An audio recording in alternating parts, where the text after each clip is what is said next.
The brain does not reject truth because it is wrong, rejects it because meaning arrived first. Before the brain evaluates what is true, it evaluates what is meaningful. This is not philosophy, it is architecture.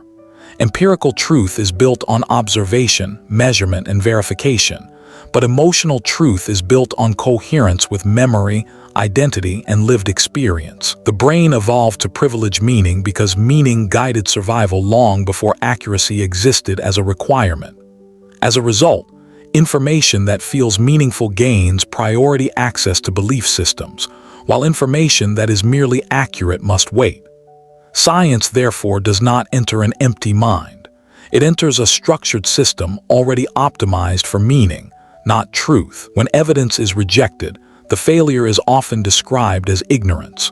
Neuroscience offers a more precise explanation. Emotional meaning is processed faster, encoded deeper, and defended more aggressively than empirical data. The limbic system assigns value before the prefrontal cortex evaluates validity. This sequence is not accidental. It reflects an evolutionary preference for speed over precision.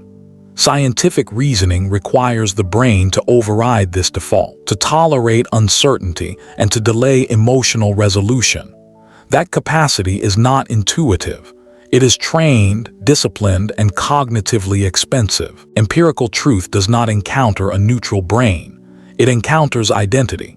Beliefs are not isolated propositions. They are embedded in self-concept, group belonging, and moral structure.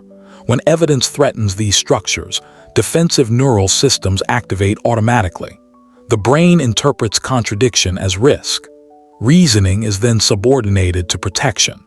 This is why emotionally meaningful falsehoods can feel more convincing than accurate data. They preserve identity.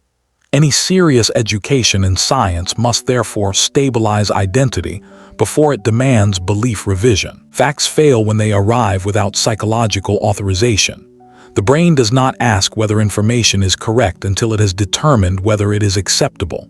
Emotional truth creates coherence. Empirical truth creates correction. Correction without coherence feels destabilizing. In response, the mind resists, not because the information is false, but because it threatens internal order. Teaching facts without addressing meaning trains recall, not understanding. It produces compliance without integration, and memorization without transformation. The highest level of cognition is not choosing emotion over evidence, or evidence over emotion. It is regulation. Executive cognition allows emotional meaning to exist without granting it authority over reality. It permits correction without collapse. This capacity distinguishes trained scientific minds from intuitive thinkers. Myth and science are not enemies. They are competing operating modes of the same brain. Progress depends on knowing when the brain must feel and when it must measure, without confusing comfort for truth.